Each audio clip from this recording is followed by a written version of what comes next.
Hello friends, welcome to the cinematic insights. Please వీడియోని పూర్తిగా చూడండి. నచ్చితే మీ ఒపీనియన్ కామెంట్ చేసి, లైక్ చేసి, షేర్ అండ్ సబ్స్క్రైబ్ చేయండి. ఈ మూవీ రివ్యూ అండ్ ఈ మూవీలో చెప్పే రివ్యూ, ఆ సినిమాని అందరూ కుటుంబ సమేతంగా చూడొచ్చు. ఇది ఒక భయంకరమైన హర్రర్ ఫిలిం అండి.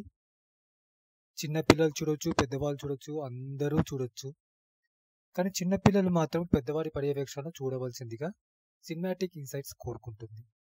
ఇక మనం ఈ మూవీ రివ్యూలోకి వెళ్తే, తమిళ్ ఫిలిం ఇండస్ట్రీలో పాజిటివ్ ఫీడ్బ్యాక్ తర్వాత వచ్చిన హర్రర్ థ్రిల్లర్ మూవీ డిమోటీ కాలనీ 2 తెలుగులో 70 ఎలాంటి ప్రమోషన్స్ లేకుండా థియేటర్లోకి ఆగస్టు 15 రోజు థియేటర్లో రిలీజ్ అయింది. ఈ చిత్రం యొక్క మూవీ ఎలా ఉందో చూద్దాం. మనం స్టోరీలోకి వస్తే, డెబ్బీగా యాక్ట్ చేసిన ప్రియా భవానీ శంకర్ తన లవర్ శామ్ సూసైడ్ వెనుక ఉన్న అసలు నిజాన్ని తెలుసుకోవాలని దావోసి సుచాలతోని తను శామ్ ఆత్మ దగ్గరకు వెళ్తుంది. ఈ టైంలో Debbie, Srini and Raghu twin brothers విడిపోయిన రిలేషన్ కనుక్కుంటుంది.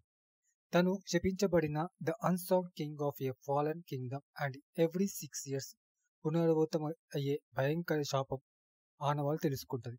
తను ఈ శాపాన్ని ఛేదించడానికి ఒక వే వెతుకుతున్న ప్రయత్నంలో ఈ డిమోట్ కాలనీ ఎలా కనెక్ట్ అవుతుంది? రహస్యమైన స్కేర్సీ బుక్, హర్రర్ బుక్ ఎక్కడ ఉంది?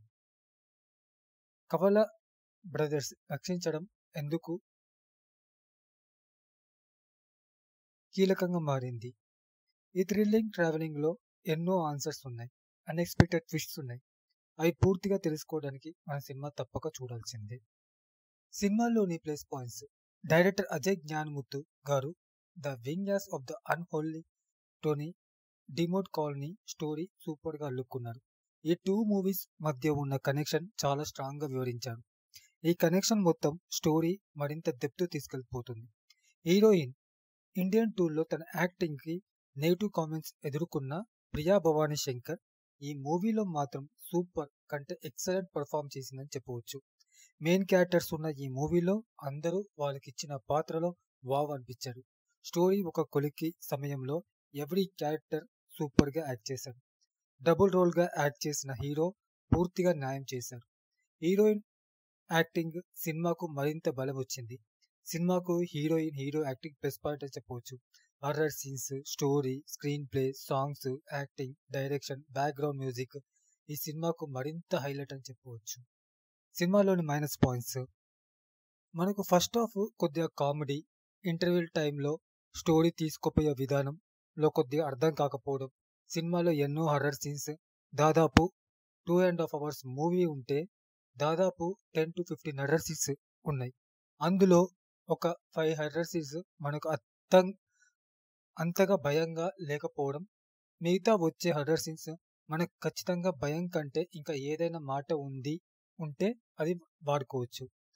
మొత్తానికి నేను సినిమా చూస్తున్నంతసేపు నాకు ఏదో 2 నెగిటివ్ పాయింట్స్ కనిపించాయి.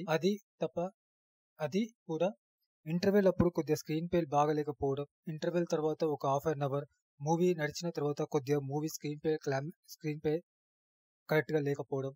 క్లైమాక్స్లో డిమోట్ కాలనీ 3 కూడా ఉంది అని చెప్పే ప్రయత్నంలో కూడా స్క్రీన్ ప్లే స్లో కావడం, ఇవి కనిపించాయి. కానీ మూవీ మాత్రం హర్రర్ మూవీ లవర్స్కి ఒక ఫెస్టివల్ అని చెప్పవచ్చు. Cinema commercial and industrial hit and block buster అని కూడా రివ్యూ ఇవ్వచ్చు. మీరు నన్ను సినిమా యొక్క రేటింగ్ అడిగితే మాత్రం 4.5/5 ఇవ్వచ్చండి. మీకు ఈ మూవీ రివ్యూ నచ్చితే please like, share, comment and subscribe the channel for more movie reviews. Thank you.